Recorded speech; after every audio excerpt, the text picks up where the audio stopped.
Welcome back. You're listening to Ask the CIO, sponsored by Swish Data and Checkpoint Software Technologies on Federal News Network. I'm Jason Miller. My guests today are Bill Vita, the Interior Department's Chief Information Officer, and Jack Donnelly, the Interior Department's Chief Information Security Officer. Before break, we were talking about the idea here of cloud security, but really where TIC came in and some of the tools and approaches that you guys are using in Interior. And Bill, I want to go back to something you said earlier in the discussion, which is about training. And this idea of the right workforce trained the right way, that just, is no longer, worried about pliers and wires, but worried about the other pieces and parts that are much more important now. Walk me through Interior's approach to ensuring you do have the right people with the right skill sets. Well, the good news for Interior is that we have at least 11 different best practices we can always draw upon. So with all of these Bureau associate CIOs trying to solve these problems within their organizations, it helps really focus the issue on where our seams and where our gaps lie.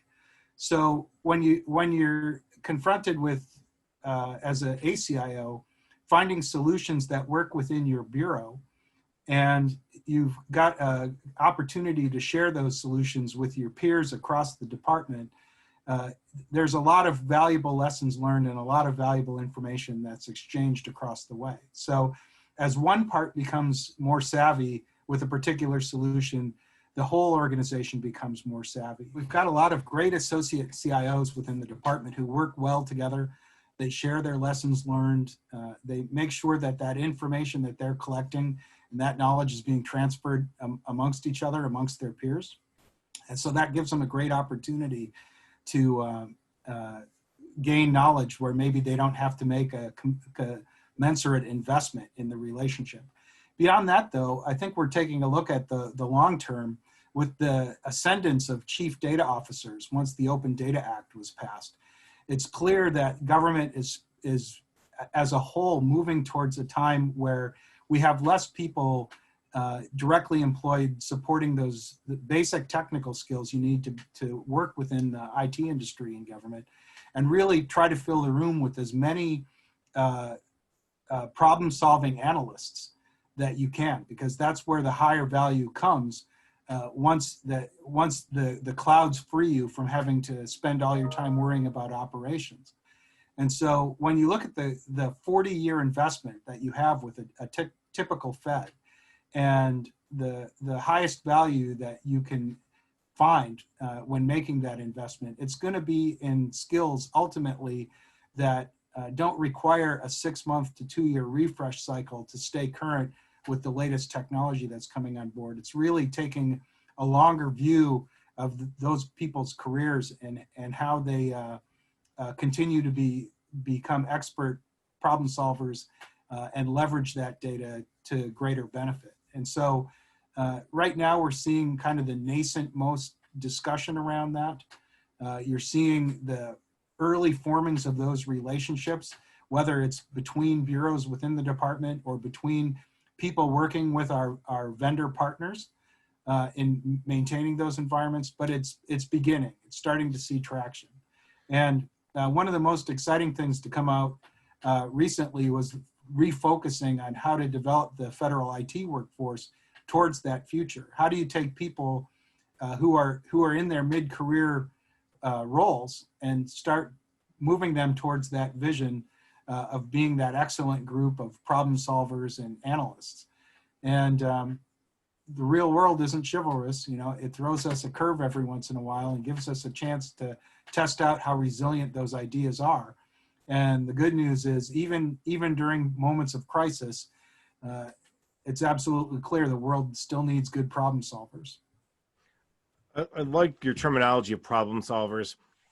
They're not necessarily data scientists or data analysts or data this or data that. It's what's the problem your agency is trying to solve and how can they help? And sometimes that is all technology. Sometimes it's a little bit of technology and it's all data. Well, most of the time we know it's all data these days. I'm interested in knowing, though, as you are training those folks and ensuring that they have the skill sets you need, do they have to understand both environments? Do they have to understand the fact you'll be in the cloud for some things, but you'll be on-prem for others? And does that matter to them? Or is it just they don't care where the data is as long as they can access the data to solve those problems? Yeah. Well, I think at this point, there's no wrong decision, right? As you're trying to be a problem solver, there's an endless set of problems that need to be solved, and you can dig in pretty much anywhere you want. But it's how do you maximize the value of that experience for the rest of the organization? We only want to do things that are bringing benefit to the American people, to the world. We want to make sure we're giving the best customer-focused services and service delivery that we possibly can. And as people are learning what that means, and when they're confronted by challenges that require them to have a strong network to reach out to, that's really what we're seeing, is these experiences are being collected up, and they're not just sitting in one brain, but they're actually being discussed by peers. And they're using that information to beautify the next set of responses for the next set of challenges that come. And so, that's an iterative process. I'm sure there'll be, and we've already seen more formal programs being stood up to try to figure out how to address the data science issue and the data scientist issue. But we're still at the beginning of that journey. And I think the jury is still out about, what the pace of that will look like and what the best delivery methods and the best services look like. But I can tell you, no matter what they choose, being able to communicate effectively and work with your peers is going to be one of the most important things that the problem solvers are going to face in the future. And so I think what we've started at the department is a great start. We're partnering with our CIO to do that, with OPM, again, through the CIO Council. And so we're very excited about it. But it all comes down, at the end of the day, to people and being able to overcome the challenges that get put in front of them. And they're rife in every part of the business. We're grateful for the folks who are digging in now. Jack, let me bring you back into the conversation, because you probably also play a role in the training side when it comes to people, but you also play a role in this idea of, well, if one security approach or tool works in the cloud, can it also work on-prem because of this hybrid? So walk me through some of your thoughts around the training, but also about just the approaches to security more broadly, and how do you find that right balance between the on-prem and the cloud? Thank you. I appreciate that. Let me start with the training portion of it. We're not talking about cyber hygiene, best practices as a user. Cyber training from a cybersecurity expert perspective is really the analytical thought process. That thought process is completely independent of the technology below. And that's true if you take a look at the cybersecurity professionals across the board. They're not all computer science people. They're not all IT people. They're not finance people. We have English majors, people from different fields. But the commonality that we see from a training perspective, whether these people are trainable or not, is can they think analytically and can they problem solve? Once we have that issue addressed and opportunity addressed, it's easy to turn them into cyber warriors under these perspectives and cyber defenders. Why?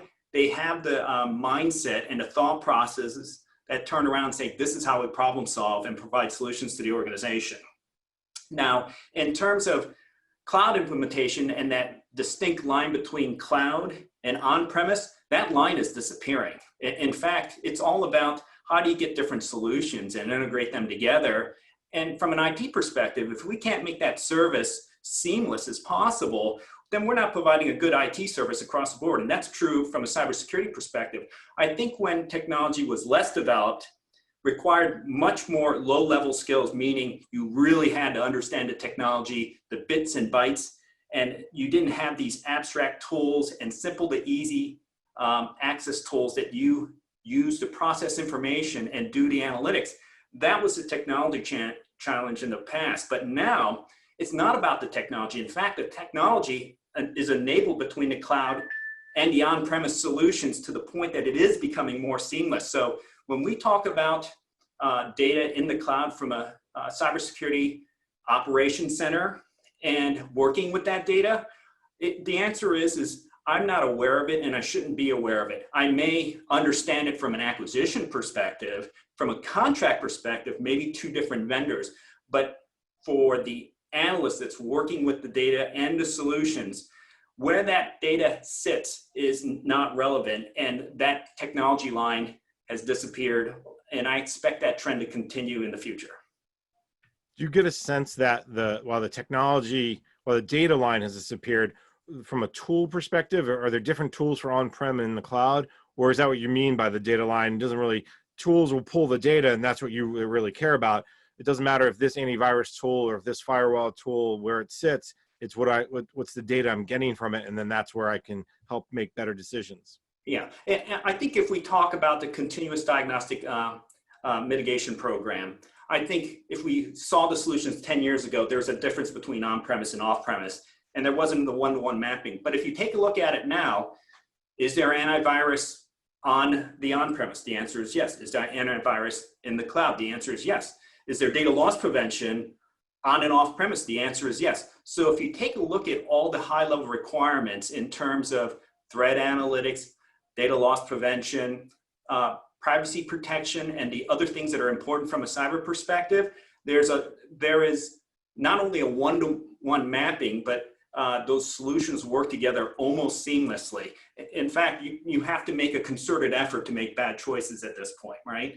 Because not only is there a service offering in the cloud, but now there's multiple vendors there.